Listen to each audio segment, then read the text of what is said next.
안녕하십니까, 힐러 한재원입니다. 오늘은 학습의 흥미 붙이기와 관련해서 한번 제 생각을 말씀드려 볼까 합니다. 이 공부를 한다는 게 쉽지 않잖아요. 또 이제 흥미를 갖기 어려운 거, 학생뿐만 아니라 모두 다 좀 그런 것 같습니다. 그와 관련해서 한번 제 생각을 말씀드려 보겠습니다. 한 3개 정도가 될 것 같은데, 첫 번째, 정말 별거 아닌데요. 책상에 앉아있는 것이 즐겁게 만들어줘라. 정말 별거 아니죠. 조금 웃을 수도 있는데, 우리가 좀 어려움이나 조금 안 좋은 일 생겼을 때, 그러한 기분 상태를 대부분 내가 좋아하는 음식을 떠올린다거나, 좋아하는 뭐 취미를 떠올린다거나, 이런 식으로 어떠한 어려움에 처해 있는 자신의 상황을 조금 그런 감정을 리프레시 하잖아요. 예, 그런 것처럼 앉아있을 때 즐거움을 많이 만들어 주어라. 애들이 좋아하는 게 뭐가 있죠? 유튜브를 볼 때도 그냥 책상에 앉아서 보게.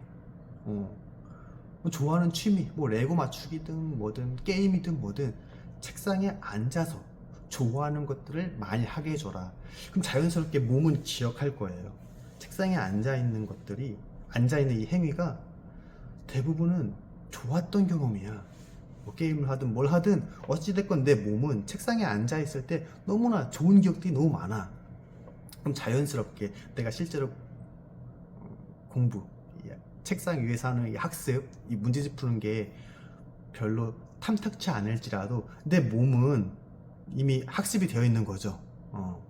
그동안 뭐 내가 좋아하던 게임이든 그림 그리기든 뭐 체스든 뭐 놀이 등등등, 그동안 내가 좋아했던, 나를 기분 좋게 만들었던 일들을 항상 책상에 앉아서 했기 때문에 책상에 앉아 있는 것 자체만으로도 내 몸은 이미 기분 좋은 상태야. 그리고 그 좋아하는 것들을 하면서 어떻죠?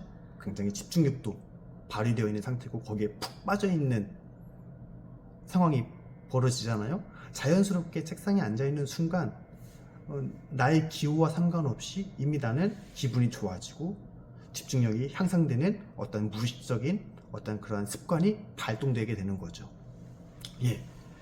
그렇게 되면 자연스럽게 학습 자체에 흥미 없더라도 내 몸과 내 어떤 무의식적인 상태는 이 주어진 학습, 이 책상에 앉아 있는 것만으로도 그 학습에 이미 흥미를 갖게 이미 딱 자세가 갖춰져 있게 될 수도 있다는 거죠. 예.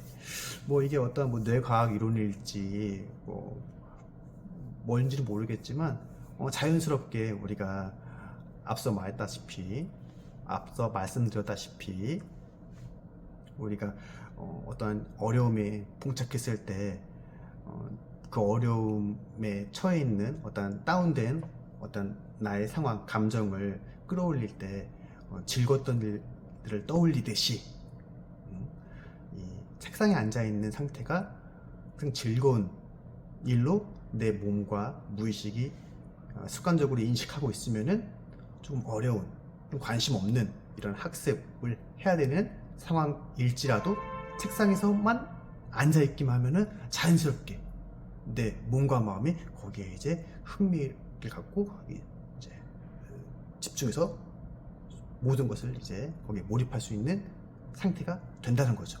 예, 조금 많이 꼬이는 것 같네요. 네, 그래서 첫 번째로는 책상에 앉아 있는 게 즐겁게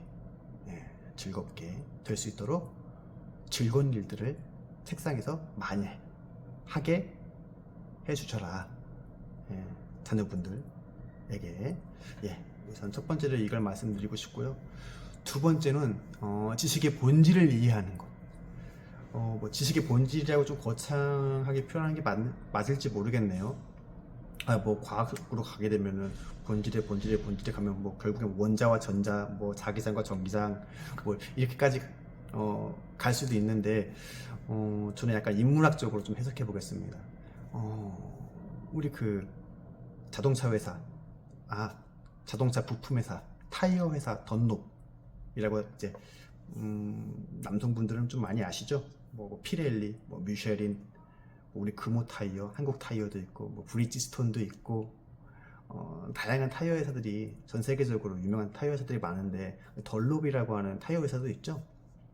그 죽음의 레이스라고 하는 모터사이클의 맨섬 TT 바이크 대회에서도 이제 아주 유명한 덜롭 그 선수들이 뭐 삼촌과 뭐 조카인가요? 그래서 막 마이클 던롭부터 해가지고 뭐 가이아 마틴 선수도 있긴 하지만 엄청나게 이제 큰 위협을 쌓고 있는 그 던롭 가문이 있잖아요.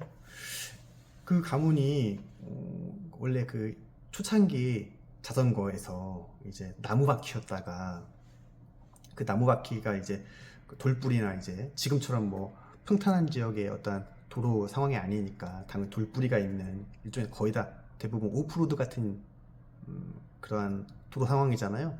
거기 이제 딱 부딪혀가지고 많이 사고가 났는데 그 덜롭의 아들 또한 뭐 자전거 타고 가다가 그 돌불에 걸려가지고 나무 바퀴가 파손되면서 그 바퀴 살이 막 아이를 찌르고 그래서 크게 다치는 사고가 벌어져서 아마 공방을 운영하고 있었던가요? 그래서 덜롭이 자신의 아들이 다치지 않게 자전거 탔으면 하는 마음을 가지고 해서 이제 고무, 지금 현재 초창기의 어떤 튜브 고무 맞나요?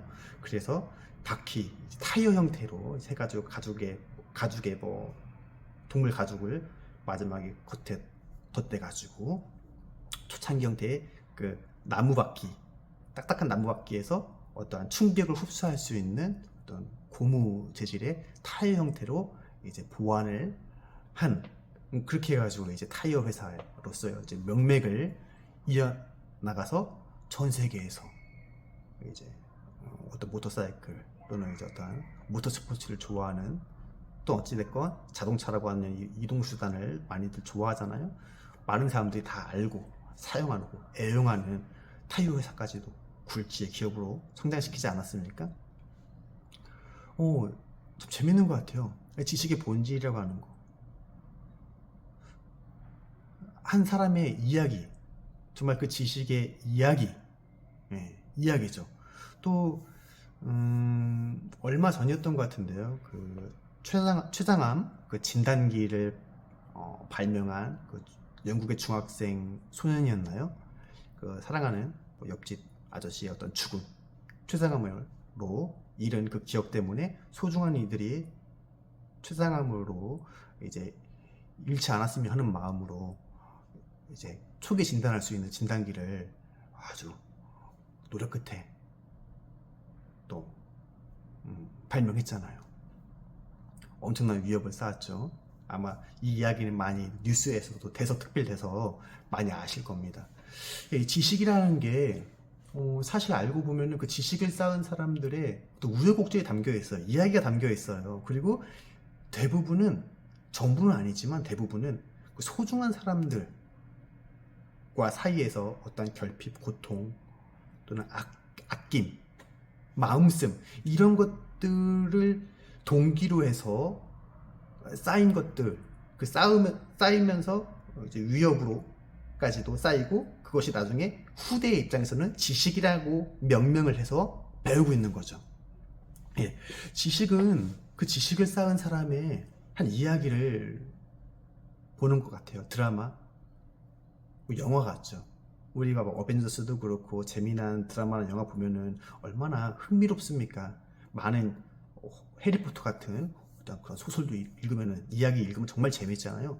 지식도 우리가 그냥 외워야 될 게 아니라 그 지식을 쌓은 사람의 한 이야기를 듣는 거죠. 그 지식이라고 명명된 그 위협을 쌓는 과정을 배우는 겁니다. 얼마나 재밌습니까? 그냥 이야기를 보는 것 같아. 이야기를 듣는 것 같아. 아, 이래서 이러한 지식이 탄생했구나. 그냥 외우는 게 아니라 이러한 지식이 탄생하게 되는 과정을 알게 되니까, 이해하고 받아들이니까 얼마나 재밌습니까? 이 지식의 본질, 결국엔 그 지식을 쌓은 사람의 어떤 그 과정, 삶의 이야기를 배우는 것이다. 그러면 공부하는 것이 지겹고 외우고 시험 보고 하는 게 아니라 하나의 이야기를 듣는다 생각하면 조금 더 쉽게 흥미를 갖고 받아들일 수 있지 않을까요? 예, 저는 그렇게 생각합니다. 저는. 예, 그래서 두 번째로 이렇게 지식의 본질, 그 지식을 쌓은 사람의 한 사람의 그 이야기, 삶의 과정을 드라마처럼, 소설 이야기처럼 듣고 보는 것이다 라고 생각합니다. 예, 그래서 이렇게 우선 두 가지. 첫 번째는 뭐였죠? 지금 말하다가 제가 좀 까먹었네요.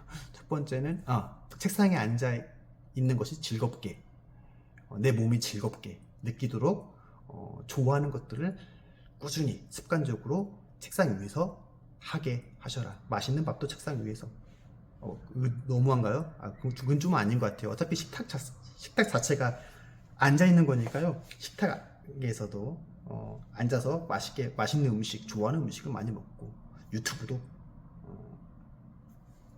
책상에 앉아서 보고, 컴퓨터 게임은 보통 앉아서 하니까 그림 그리는 것도 그렇고, 보드게임 놀이 같은 거 할 때도 책상에 앉아서 하게 해서 내 몸이 자연스럽게 책상에 앉아 있는 것이 즐거운 상태로 만들면은 학습에 조금 익숙치 않고 우원하지 않고 재미없고 지루하고 어려운 이 학습이 다 내 앞에 주어져 있어도 책상에 앉아 있는 순간 내 몸이 이미 즐거운 상태이기 때문에 자연스럽게 거기에 흥미로 이어지기 좋다. 두 번째로 지식의 본질 이해하는 것, 누군가의 삶의 과정이다. 지식을 쌓아온 이야기를 듣는 것 같은 재미가 있다. 이런 쪽으로 한번 자녀들이 또 이제 피양육자, 피보호자 분들이 받아들일 수 있게 잘 워딩을 해주시면 좋을 것 같습니다. 하나 더 이제 총 3가지, 하나 더 해서 이왕이면 그 지식을 써먹을 수 있으면 좋죠. 그러니까 학원처럼 좀 지적인 소통의 기회가 없는 공간, 그런 시간은 그래서 좀 별로 좋지 않습니다. 어찌됐건 남을 가르쳐 본다거나 손 아래 사람을 가르친다거나 또는 같은 또래를 가르칠 보는 그런 경험, 기회, 이런 것들이 있으면 좋죠. 자신의 지식을 나눌 수 있고, 내가 좋아서 배운, 어찌됐건 내가 가지고 있는 어떤 능력, 지식, 배운 지식들을 누군가에게 써먹을 수 있다는 것만으로도 굉장히 좋잖아요. 예. 그게 좀 많지 않으면은 집에서, 가정에서 좀 그래도 부모님과 보호자분들과 대화를 할 때 그런 지식들을 좀 소통할 수 있는 그런 분위기나 그런 많은 대화거리가 이루어지는 그러한 가정 환경이면은 좀 더 좋지 않을까 생각합니다. 예. 이렇게 오늘은 짧게나마 3가지 학습에 흥미 붙이기 관련해서 마치도록 하겠습니다. 다음에는 조금 더 도움될 수 있는, 자녀 교육에 도움될 수 있는 이야기로 찾아뵙겠습니다. 감사합니다.